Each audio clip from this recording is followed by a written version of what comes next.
wabarakatuh. Kami dari kelompok C5 akan mempresentasikan hasil praktikum kami, yaitu rangkaian filter analog. Next.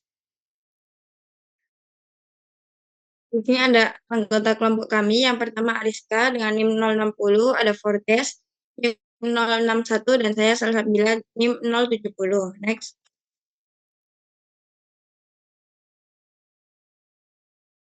Tujuan praktikum kali ini adalah menentukan pengaruh nilai Q terhadap notch filter dasar dengan notch filter ubah kondisi. Next.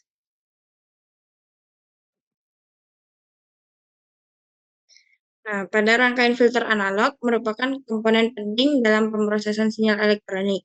Filter analog digunakan untuk memanipulasi karakteristik frekuensi dari sinyal, seperti menghilangkan atau memperkuat komponen frekuensi tertentu. Dari berbagai jenis filter analog telah dikembangkan, masing-masing dengan kelebihan dan kekurangan yang berbeda, sehingga pemilihan filter yang tepat sangat penting dalam aplikasi yang spesifik. Pemilihan jenis filter analog yang bergantung pada spesifikasi yang dibutuhkan, seperti karakteristik loss band, stop band, dan transisi, serta kompleksitas dan sensitivitas komponen. Penelitian lebih lanjut terus dilakukan untuk mengembangkan topologi filter analog yang lebih efisien, fleksibel, dan dapat diadaptasi untuk berbagai aplikasi pemrosesan sinyal. Next. Sekarang kita akan membahas mengenai notch filter dasar. Notch filter dasar ini dirancang untuk menekan satu frekuensi sempit, sehingga sinyal pada frekuensi tersebut itu hampir hilang sementara frekuensi lain relatif tidak terpengaruh. Jadi pada dasarnya dia akan memotong em, sinyal pada frekuensi pita sempit tertentu. Nah, ini tuh biasa digunakan untuk menghilangkan gangguan pada frekuensi di listrik PLN, misalnya 50 Hz pada frekuensi listrik PLN. Atau juga bisa digunakan pada sistem audio maupun biomedis. Karakteristik utamanya itu dia tersusun atas RLC seperti bisa dilihat pada rangkaian ini. Nah, ada dua jenis notch filter dasar, yaitu notch filter yang pasif dan yang aktif. Yang pasif ini dia hanya tersusun oleh RLC. Namun kelemahannya itu adalah dia memiliki em, dia memiliki respon yang kurang tajam. Kemudian sulit mengatur frekuensi notch-nya itu dengan presisi. Nah, oleh karena itu bisa menggunakan notch filter dasar yang aktif. Yang aktif ini ditambahkan dengan op-amp atau transistor, sehingga tingkat presisinya itu bisa lebih lebih tinggi. Notch-nya yang dihasilkan juga akan lebih sempit. Nah, eh, filter aktif ini itu juga bisa digunakan untuk memperkuat sinyal sekaligus menyaring sinyal. Bisa terlihat rumus untuk mencari frekuensi cut off-nya itu adalah 1/2 pi RC. Boleh next? Nah, selanjutnya kita akan berpindah ke notch filter perubahan kondisi. Ini itu adalah em, rangkaian yang frekuensi notch-nya ini dapat diubah selama operasi sehingga cocok untuk menekan interferensi frekuensi, bergerak, atau untuk kalibrasi eksperimental. Jadi, rangkaian filter perubahan kondisi ini secara sederhana itu dia bisa menghasilkan tiga jenis filter sekaligus, yaitu loss rendah atau low pass, high pass, dan middle pass secara bersamaan. Nah, frekuensi ini menggunakan beberapa blok yang disesuaikan. Nah, jadi secara singkat, notch filter perubahan kondisi ini digunakan untuk mengukur suatu parameter yang tidak bisa diukur secara langsung. Misalnya, ketika kita ingin mengukur em, kecepatan rotor pada motor DC, kita bisa kita bisa mengukur tegangan dan arusnya, tetapi kecepatan rotornya itu susah untuk diatur. Sehingga disinilah filter perubahan kondisi itu berperan. Next. Selanjutnya ada prosedur. Yang pertama adalah percobaan pertama kita melakukan pengaturan osiskop seperti itu. Lalu yang kedua membuat rangkaian seperti gambar. Biasanya ada prosedur yang pertama itu melakukan pengaturan osiskop. Biasanya ada prosedur yang pertama, percobaan pertama kita melakukan Pengaturan osiloskop sebagai berikut, ada channel 1 dan 2, time base, dan hasil coping, dan RD. Lalu yang kedua itu membuat rangkaian seperti gambar yang di atas, lalu mengaktifkan power supply dan mengatur tegangan input menjadi 1,4 dan frekuensinya itu 100 Hz. Lalu yang ketiga, mengubah frekuensi pada function generator secara perlahan sehingga output pada channel 2 itu maksimum. Lalu mencatat frekuensi pada saat itu dan frekuensi tengahnya itu F0, lalu mengukur tegangan output dan menentukan penguatan pada kondisi itu. Lalu yang keempat, itu membuat diagram feedback bandpass filter yang dieksperimenkan. Lalu yang kelima, membandingkan hasil uji respon frekuensi yang didapat dari hasil uji filter dengan nilai cut-off yang diharapkan pada rancangan. Next. Percobaan kedua sama, yang pertama melakukan pengaturan osiloskop, lalu yang kedua membuat rangkaian seperti gambar yang di atas, lalu mengaktifkan 5 power supply dan mengatur tegangan input menjadi 1,4, lalu melakukan dengan seakurat mungkin. Selanjutnya, mengubah frekuensi pada function generator secara perlahan sehingga output pada channel 2 itu minimum. Lalu kita catat tegangan keluarnya, lalu menentukan nulnya.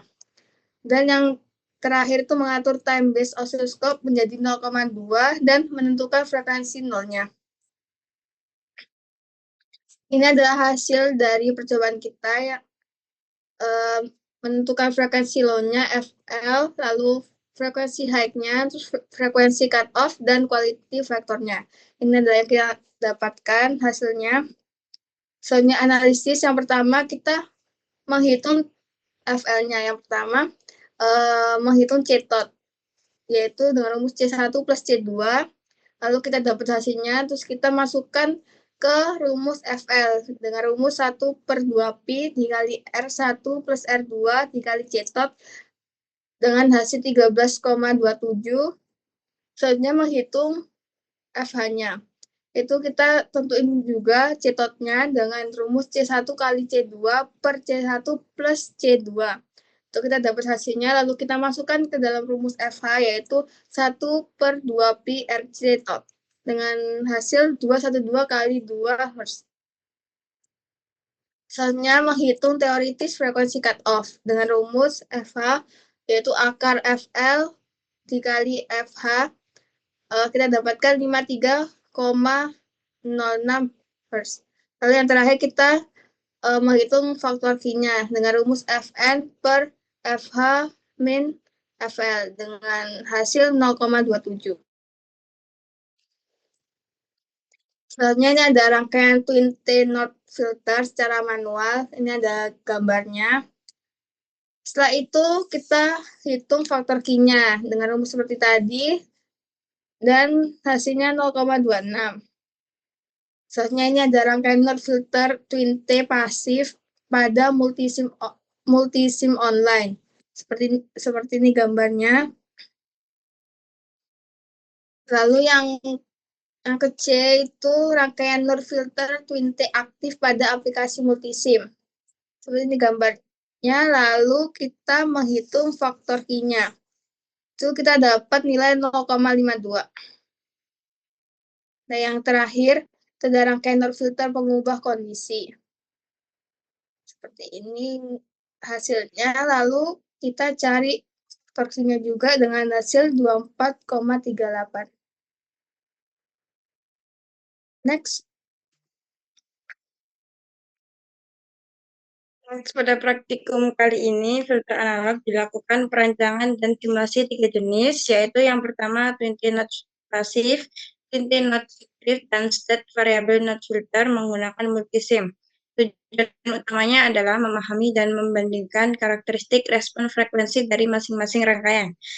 Secara teoritis, filter memiliki Q rendah, yaitu min 0,27, sehingga nodes yang dihasilkan lebar dan kurang selektif. Hasil simulasi kami menunjukkan twin T-nodes pasif, nilai frekuensi dan Q hampir sama dengan teori, yaitu Q sama dengan 0,26, nodes lebar selektivitas rendah, dan kedalaman pelemahan terbatas karena tidak ada penguatan OPM. Yang kedua, twin K not aktif, Q meningkat menjadi min 0,52, nodes menjadi lebih sempit dan lebih selektif, amplitudo output lebih stabil, dan kedalaman nodes bertambah. Penambahan OPM memperbaiki performa filter secara signifikan. Dan yang terakhir yang dilakukan di multisim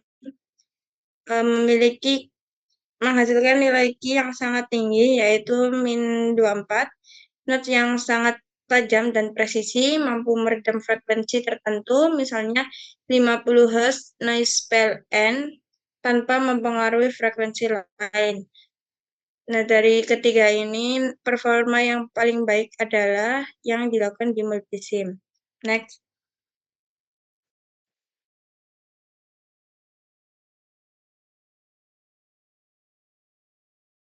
Dari kesimpulan praktikum kami, yang kami dapat berdasarkan hasil perhitungan teoritis dan simulasi multisim dapat disimpulkan bahwa setiap konfigurasi node filter memiliki karakteristik respon frekuensi yang berbeda sesuai kompleksitas rangkaiannya.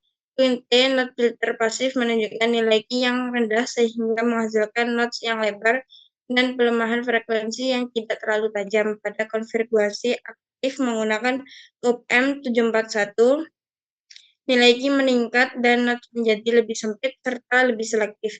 Sementara itu, rangkaian pengubah kondisi memberikan performa paling baik dengan nilai Q yang sangat tinggi sehingga mampu meredam frekuensi tertentu secara presisi dan menghasilkan nodes yang sangat tajam.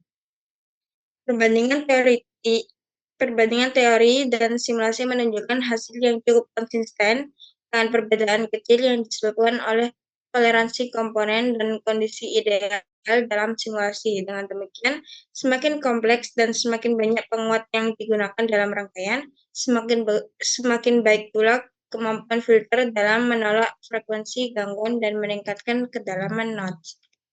Next. Sekian dari kelompok kami. Wassalamualaikum warahmatullahi wabarakatuh.